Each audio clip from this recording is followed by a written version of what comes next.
त्यांच्या जातीचे प्रमाणपत्र? आज प्रेस कॉन्फरन्स घेण्याचा उद्देश होता की त्यांचे जे कागदपत्र आहेत त्यांचे, त्यांच्या वडिलांचे, त्यांच्या आजोबांचे, त्यांच्या पणजोबांचे कागदपत्र आज आम्ही प्रेसला दिलेले आहेत, ज्याच्यात स्पष्टपणे त्यांची जात हिंदू मराठा अशी दिसतीये.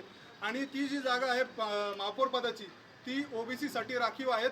यांनी ओबीसी असल्याचा खोटा सर्टिफिकेट काढलेला आहे आणि ते सर्टिफिकेट आता पडताळणी समितीकडे चॅलेंज होत असताना आम्ही 100% पडताळणीला सुनावणी झालेली आहे, निकाल अपेक्षित आहे. पण पडताळणी समिती आम्हाला असं वाटतं की राजकीय दबाव होतोय, कारण पहिल्यांदाच भारतीय जनता पार्टीची सत्ता आलेली आहे, तिथं त्यांचा महापौर झालेला आहे. त्यामुळं आम्हाला असं वाटतंय कारण एकंदर ज्या हालचाली चालल्यात, एकंदर जी राजकीय ह्याच्यात चर्चा आहे त्यावरनं आम्हाला असं वाटतं की समितीच्या निर्णयामध्ये राजकीय हस्तक्षेप कुठं होऊ नये, म्हणून हे आज डॉक्युमेंट आम्हाला पब्लिक करण्याची गरज पडली.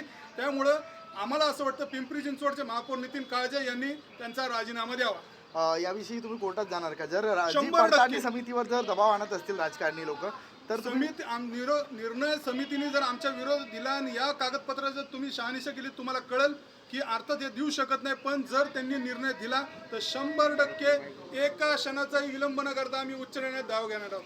आपलं नाव सांगा. मी मृणाल ढोले पाटील, माझी नमस्कार घनश्याम केडकर.